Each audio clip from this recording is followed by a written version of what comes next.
kidneys. Yung inom ng gamot kapag mga pain reliever, mga gano'n. Tsaka huwag kayong mag-self-diagnose. Sinabi na ng kapitbahay niyo, inumin niyo 'to, ganyan, ganyan. Ay naku talaga, stress niyo yung nurse. Ay, huwag kayong magse-self-medicate. Always consult your doctor first. Kung ayaw niyong mas lumala pa yung pinagdadaanan niyo. 'Di ba? Tama ako, 'di ba?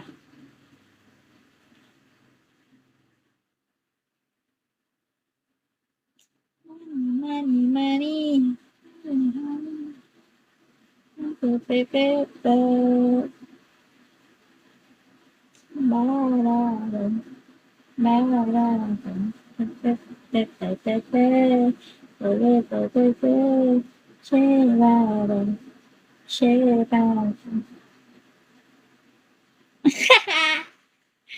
I mean, syempre, depende. Pero guys, ayoko talaga mag-nurse, guys. I mean, kung hospital, ayoko.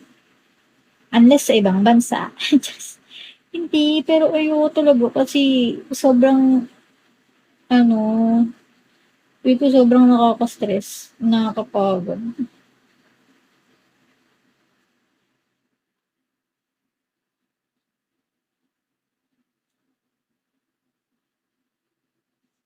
Oo, hindi naman yan. Depende naman. Hindi naman ako takot sa multo, guys. Pero night shift ka eh, no? Tapos dadaan ka ng hallway, tapos 3 a.m. ikaw lang mag-isa maglalakad. Nakakatakot.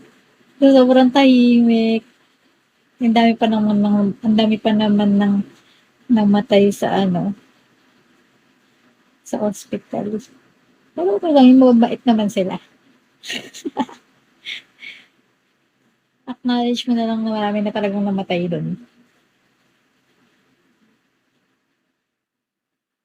Kung magiging nurse man ako sa hospital, ayoko mag-ER. Sobrang nakaka-stress ang ER.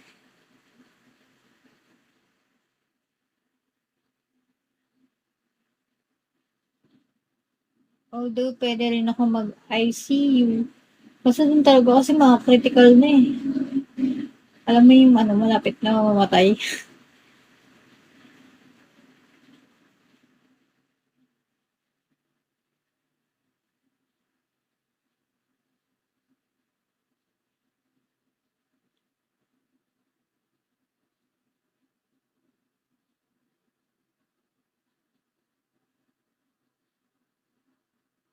Pero gusto ko maging pedia nurse.